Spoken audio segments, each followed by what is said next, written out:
우리가 사는 세상에는 수많은 나라들이 있습니다.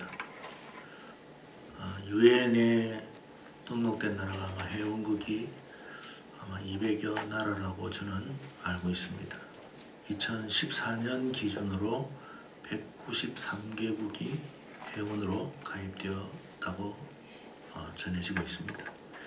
우리 대한민국은 1991년 9월 17일에 회원국으로 우리가 가입했습니다. 이처럼 우리가 사는 세상에는 수많은 나라들이 존재하고 있습니다.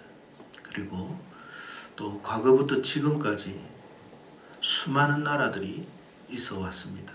근데 한 가지 공통된 특징이 있는데 그건 뭐냐면 지금까지 많은 나라들이 있었지만 어느 한 나라도 지금까지 지속되어진 나라는 없더라는 거예요. 모든 나라들이 다 흥하였지만 망하는 역사들이 계속 반복되어 왔었습니다. 우리나라 역사를 살펴보더라도 마찬가지예요. 고조선부터 시작해서 우리가 알고 있는 지금까지 수많은 나라들이 세워졌고 또 무너졌습니다. 어쩌면 지금 우리가 속한 이 대한민국도 언젠가는 또 무너질 그런 나라 중에 한 나라가 될 것이라는 생각도 있습니다. 여러분, 나라가 무너진다는 게 뭐냐면 체제가 바뀐다는 것이고 가치관이 바뀐다는 거예요. 그러니까 국민은 사람은 똑같아도 완전히 체제가 바뀌고 가치관이 바뀌고 통치 이념이 바뀌는 거예요. 우리가 고려에서 조선으로 왔을 때도 그 통치 이념이 바뀌는 거예요.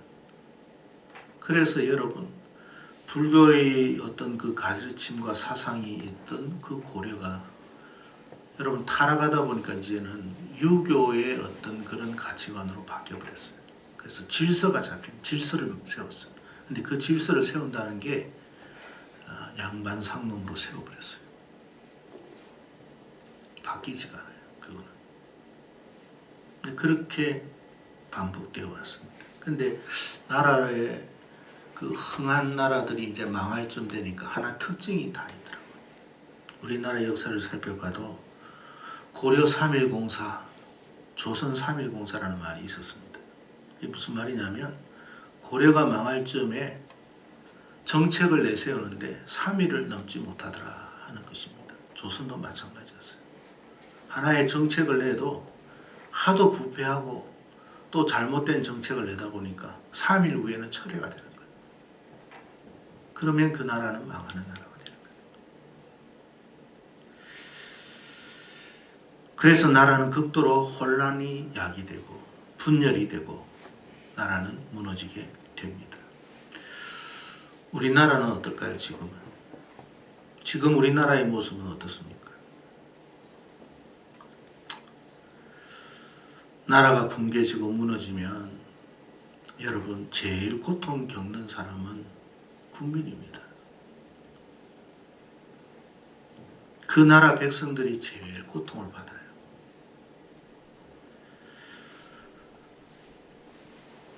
사로잡혀서 노예가 되든지 죽임을 당하든지 그런 여러 가지 어려움들이 있습니다. 우리나라도 여러분 일제강점기 때에 얼마나 많은 고통을 당했습니까? 나라를 잃고 빼앗기면 주권이 없으면 자유도 없습니다. 주권이 어디 있어요? 자유가 어디 있겠어요? 오직 비참한 그런 삶만 있을 뿐입니다. 그래서 우리가 나라를 잃지 않도록 힘쓰고 애쓰는 거예요.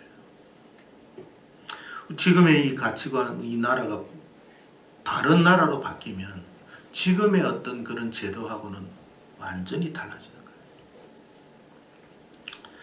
자, 그런데 이 세상의 나라는 이제 뭐 망한다 하는 것을 우리가 역사적으로도 보게 됩니다만, 근데 성경에서는 영원히 망하지 않는 나라가 있다라고 말씀을 하십니다. 여러분, 영원히 망하지 않는 나라, 그 백성들은 영원히 망하지 않는 인생이 되는 거예요. 영원히 불행하지 않는 백성이 되는 거예요. 영원히 누군가 때문에 고통당하고 눈물 흘리고 빼앗기고 아파하고 상처 입는 일은 없어요. 그 나라가 하나님 나라라고 말씀합니다. 오늘 본문 17절에 예수님께서 우리에게 하나님의 나라에 대한 이야기를 하신 거예요. 천국에 대한 이야기를 하셨어요. 하나님 나라예요. 하나님 나라. 그 나라는 어떤 나라다? 망하지 않는 나라다. 고통당하지 않는 나라다. 눈물 흘리지 않는 나라다.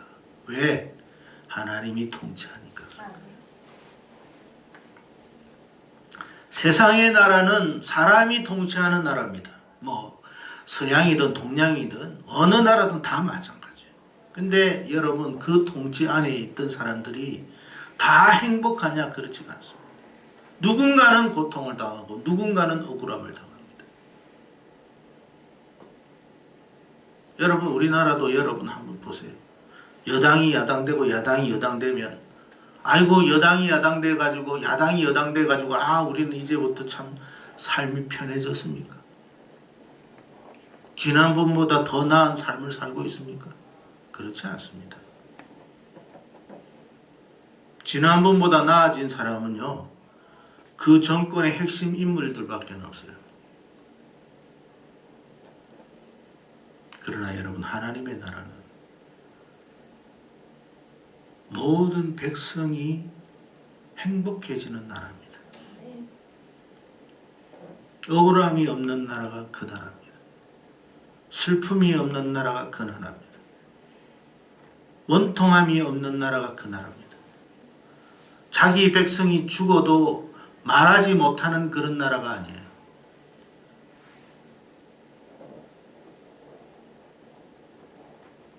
그 나라를 속해 있으면, 하나님 나라에 속해 있으면 하나님이 책임져 주시는 나라. 여러분, 세상의 나라는요, 그 통치자들이 일일이 백성 한 사람 한 사람, 국민 한 사람 한 사람을 보듬지를 못해요. 여러분이 눈물 흘리고 아파하고 억울한 일 당할 때 세상 통치자들이 와가지고 여러분의 그 억울함을 들어준 적이 있었습니다. 들어줄 수도 없고 들어주지도 않았고 들어줄 능력도 없어요. 그런데 하나님은 그렇지가 않아요. 전부 다 개별적으로 찾아오십니다. 하나님의 나라는 그런 나라예요. 개별적으로 찾아오셔서 개별적으로 만나주시고 개별적으로 그 고통의 모든 소리를 듣는 나라, 그 나라가 하나님 나라입니다. 여러분, 세상이 아무리 좋은 나라라 하더라도 여러분, 좀 버러지같이 살아가는 힘없는 사람들에게 직접 찾아와서 여러분, 그들의 상처를 싸매어주는 지도자는 없습니다. 쇼는 하죠.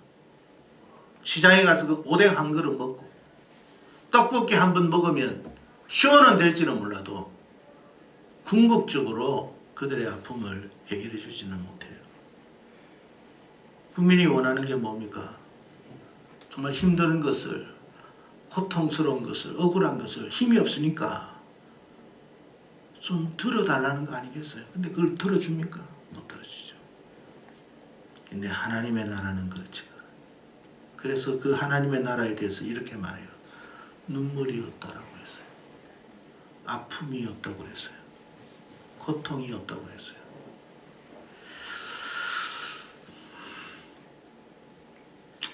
성도 여러분, 이제 우리는 이 세상 나라에 너무 연연해서는 안 됩니다. 우리가 바라보고 소망해야 할 나라는 하나님 나라라는 것입니다.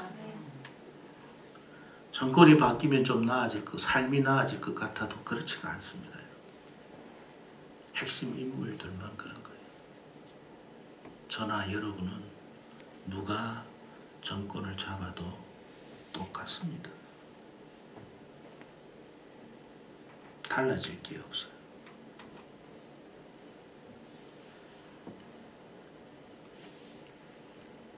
왜 우리가 이 세상 나라에서 하나님 나라로 우리의 시민권을 옮겨놔야 되느냐? 몇 가지 이유를 들어보겠습니다. 첫째는 조금 전에 말씀드렸습니다만 이 세상 나라에 속해 있으면 우리는 평생 노예로만 살게 됩니다. 그냥 이름만 달라질 뿐이지 사실은 노예예요. 사무엘상 8장 말씀을 보면 이스라엘 백성들이 사무엘에게 찾아와서 왕을 구하는 내용이 나옵니다. 우리도 세상 사람들처럼 세상 나라들처럼 왕을 좀 세웠으면 좋겠습니다. 그렇게 이야기를 합니다. 근데 사무엘이 굉장히 대노를 하죠. 하나님이 우리의 왕인데 왜 왕을 세우려고 하느냐, 그렇게 말을 합니다. 그럼에도 불구하고 이스라엘 백성들은 막무가내로 우리도 세상 나라들처럼 왕을 세웠으면 좋겠습니다. 그래서 하나님께서 사무엘을 통해서 왕의 제도에 대해서 이런 말을 했어요. 사무엘상 8장 11절 이하에 그렇게 쫙 설명해 놨습니다. 요지는 뭐냐? 한마디로 말하면 너희들이 인간을 왕으로 세우면 그 인간의 왕은 너희를 노예로 삼을 것이다. 그 말이었어요. 하나님이 우리의 왕이면 하나님은 우리를 노예로 삼는 게 아니에요. 하나님은 우리를 자녀로 삼지만 사람을 왕으로 세운다면 그 사람은 너희들을 노예로 삼을 것이다.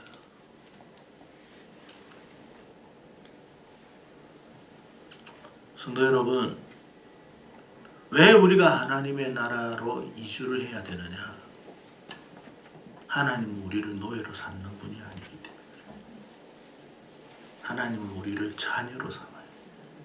그분은 왕이시면서 신이시면서 모든 권력을 다 가지고 있으면서도 그분은 우리를 향해서 뭐라고 부르라고 말씀하십니까? 아버지라고 부르라고 하잖아요. 하나님 우리를 자녀로 삼아주셨잖아요. 여러분, 더 이상 이제 우리가 세상 나라에 연연해서는 안 돼요. 이제 우리는 세상 나라에 연연해야 하는 사람들이 되어서는 안 되고 하나님 나라에 소속된 사람으로서 살아가야 돼요. 그러면 우리의 인생이 어떻게 돼요? 존귀하게 되는 거예요. 노예가 아니라, 신분이 노예가 아니에요. 자녀가 되는 거예요. 대접받는 인생이 되는 거예요. 누가 여러분 생각해보세요. 여러분도 마찬가지지 않습니까? 자녀이기 때문에 대접을 하지 않습니까? 자녀이기 때문에 아끼잖아요. 자녀이기 때문에 사랑하잖아요. 하나님은 우리를 여러분 노예로 삼는 분이 아니라 자녀로 삼는다. 더 이상 여러분 우리가 왜 여러분 세상 나라에 아웅다웅하며 살겠습니까? 그래서 하나님 나라로 이주해야 된다. 시민권을 옮겨야 된다. 그 말이에요. 두 번째는 여러분, 세상 나라는 영원히 세워질 나라가 아니라 망할 나라이기 때문에 그래요. 여러분, 망할 나라에 있으면 고통밖에 당하지 않아요. 한번 물어봅시다. 쉽게. 여러분, 우리 청년들 한번 물어보자. 망할 직장에 들어가고 싶습니까? 망하지 않고 항상 승승장구하는 직장에 들어가고 싶습니까? 그 답이 뻔하죠. 누가 망할 직장에 들어가고 싶습니까? 망할 직장에 들어가면 실컷 일하고도 임금 한번 받지도 못할 수도 있는데, 세상 나라는 망할 나라예요. 그러나 하나님 나라는 영원히 망하지 않는 나라입니다. 여러분 망할 나라에 아까 이야기했죠. 망할 나라의 백성들은 국민들은 주권 자체가 다 상실되는 거예요. 권리가 없는 거예요. 망할 나라에 여러분 내 토지다라고 할 수 있는 게 어디 있습니까? 나라가 망했는데. 이건 내 집이다라고 뭐 어떻게 하겠어요? 나라가 망했는데. 평생 열심히 해서 집 하나 세웠고 평생 열심히 해서 토지 하나 만들었는데 나라가 망하면 그 여러분 집인들 그 토지들 자기 소유가 되겠습니까? 될 수가 없어요. 하나님 나라에 속해 있으면 그 나라는 망하지가 않기에 우리는 영원히 복된 삶을 살 수 있는 거예요. 여러분 쉽게 생각하면 이런 거예요. 우리가 하나님의 나라 망하지 않을 나라에 있으면 우리 인생은 망하지 않는다 그 말이에요. 왜? 하나님이 책임져 주니까. 하나님이 보장해 주니까. 그것도 1대1로 보장하니까. 여러분 이거 굉장히 중요한 이야기예요. 내가 하나님의 백성이 되었을 때 하나님이 우리의 모든 신분을 보장해 주신다는 걸 깨달으기를 바랍니다. 하나님이 우리의 모든 인생 자체를 책임져 주시는 거예요. 세상 나라가 망할 것이라고 다니엘서 2장에서도 말했잖아요. 바벨론 왕 느부갓네살이 꿈을 꿨는데 큰 신상을 보았습니다. 그 신상을 보는데 이게 도대체 무슨 뜻인지를 몰라 여러분 그렇게 고민하고 있을 때 다니엘이 해석을 해 주었어요. 그때 다니엘이 뭐라고 해석했습니까? 이 세상 나라는 이렇게 될 겁니다 라고 말해줬어요. 첫째는 바벨론 나라가 세워질 겁니다. 그 다음에는 페르시아 나라가 세워질 겁니다. 그 다음에는 헬라 나라가 세워질 것입니다. 그 다음에는 로마 나라가 세워질 것입니다. 그리고 이 세상 마지막에는 짐승과 같은 열불 나라가 세워질 것입니다. 그리고 세상은 망합니다. 그렇게 돼 있어요. 그 해석까지 해줬어요. 지금 우리가 사는 세상은 시점은 어떤 시점이냐? 마지막 열불 짐승의 나라의 시점입니다.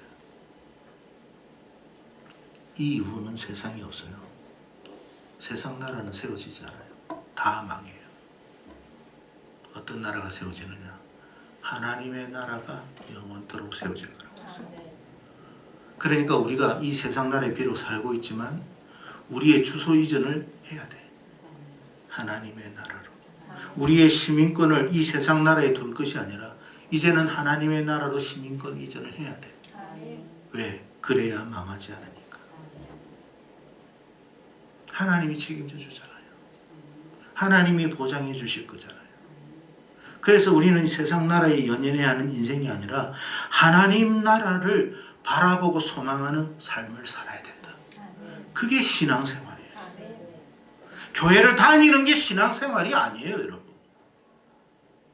교회를 다니는 것은 결코 신앙생활이라고 할 수가 없어요. 교회를 다녀도 하나님의 나라를 소망하지 않는다면 그것은 신앙생활이 아니에요. 신앙생활이라는 것은 주소를 이전하는 거예요. 내 시민권을 옮기는 거예요. 망할 세상에서 망하지 않을 세상으로. 그러면 누가 책임진다고요? 왕 대신 하나님이 책임진다. 하나님 우리를 아나요? 알죠. 그분은 신이시니까. 모든 것을 다 아시죠. 내가 하나님 앞에 마음을 두고 하나님을 아버지라 고백하고 하나님 부르면 하나님은 바로 응답하시는 분이에요. 찾아와 주시는 분이에요. 그게 우리 아버지입니까? 여러분 지금 코로나 때문에 코로나 전염병만 문제가 아니잖아요. 이거로 말미암아 경제적인 어려움이 얼마나 많습니까? 자유롭게 이동도 못해요. 이 코로나로 끝날 거라고 생각하지 마세요. 국가에서 요즘 계속해서 여러분 중앙 그쪽에서 뭐 이렇게 뭐 오는 내용을 보니까 이제는 뭐 조류 독감 이야기, 돼지 전염병 이야기, 그것만 있겠습니까? 더한 병들 오죠.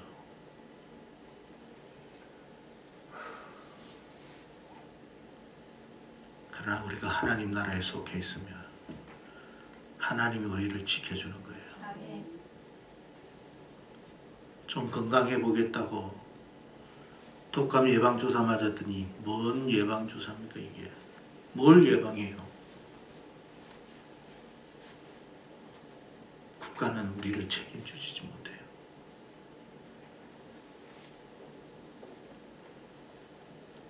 국가는요, 자기가 넘어갔는지 떠내려갔는지는 모르지만 총살당하고 화형당해도 아무 소리도 못해요.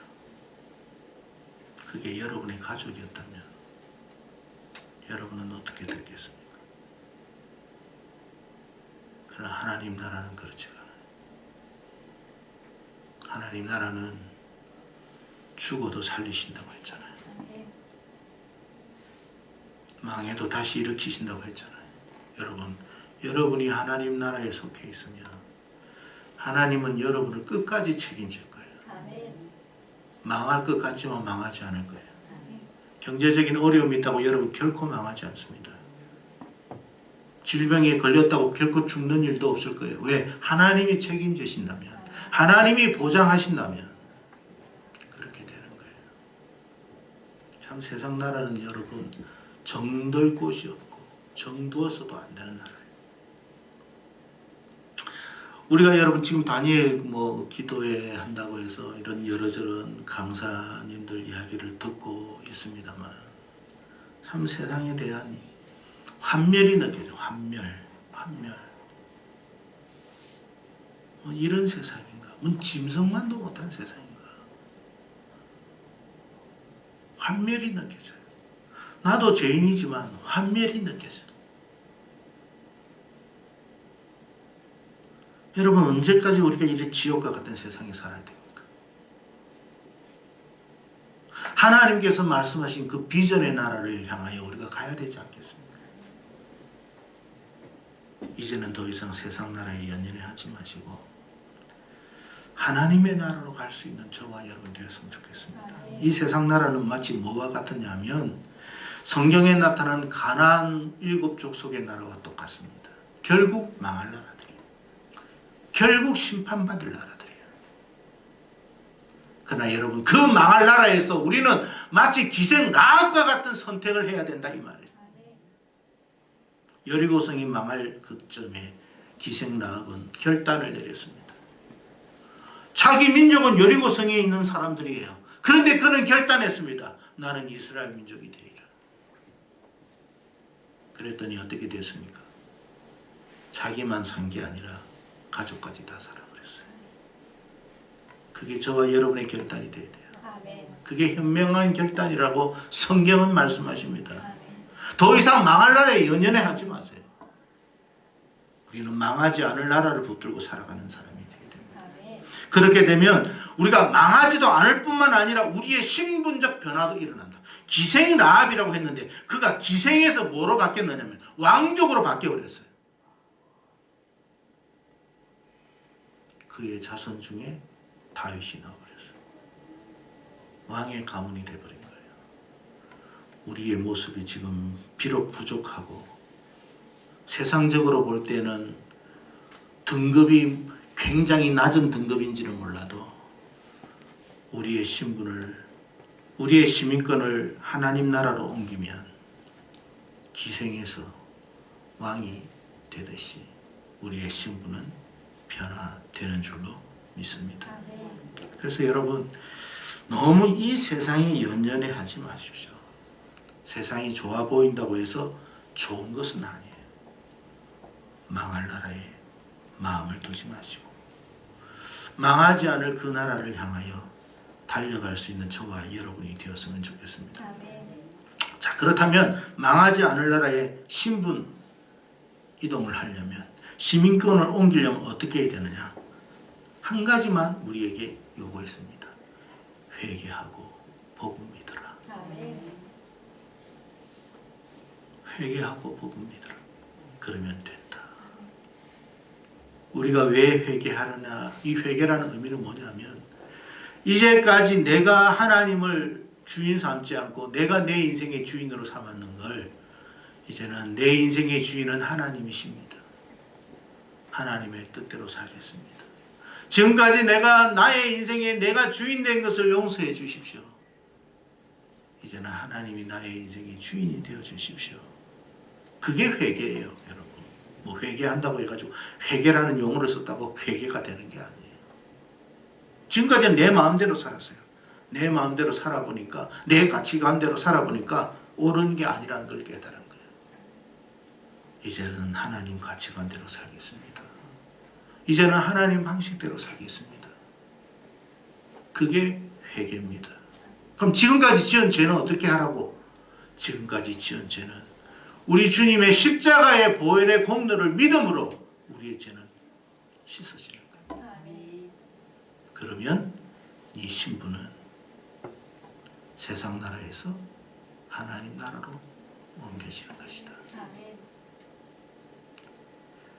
그러면 되는 거예요. 돈으로도 못 가요. 하나님 나라는. 명예로도 못 가요. 지식으로도 못 가요. 그 우리가 노래도 하잖아요. 돈으로도 못 가요. 하나님 나라. 뭐로도 못 가죠 또? 지식으로 못 가요. 하나님 나라. 거듭나면 가는 나라. 하나님 나라. 믿음으로 가는 나라. 하나님 나라. 하나님이 우리에게 큰 걸 요구하고 무리한 걸 요구했다면 그 나라가 아무리 좋아도 갈 수가 없었을 것인데 회개하고 복음 믿으면 된다 말씀하잖아요. 이제 우리가 여러분 너무 이제 이 세상 가치관으로 살지 않았으면 좋겠고 우리의 고집대로 살지 않았으면 좋겠습니다. 이제는 하나님의 방식대로 살겠습니다. 나의 생각을 하나님 내려놓을 수 있게 해주십시오. 이제는 하나님의 뜻을 따라 순종할 수 있도록 도와주십시오. 그러면 하나님이 저와 여러분 인생 책임져 줄 줄로 믿습니다. 여러분 혹시 코로나 때문에 너무 힘들어하지 마세요. 만약에 이 고백이 진실하고 변함이 없다면 하나님은 당신을 이 세상 끝까지 책임질 거예요. 망할 것 두려워하지 마세요. 왜요? 망하지 않을 하나님이 당신을 붙들고 있을 거니까. 우리 청년들 여러분 너무 직장 때문에 스트레스 받지 마세요. 열심히 좋은 직장을 구하기 위해서 노력해야겠지만 스트레스는 받지 마세요. 왜? 하나님이 여러분의 길을 열어주실 것입니다. 지금 당장 안 된다고 낙심하지 마세요. 더 좋은 것을 주님은 예비하고 계실 거니까. 그게 하나님 나라예요. 부디 저와 여러분 세상 나라에서 이제 머물지 마시고 하나님 나라로 우리의 모든 것을 옮겨놓는 그런 삶으로 나아갈 수 있기를 바랍니다. 그런 축복이 저와 여러분에게 있기를 소망합니다. 기도하겠습니다.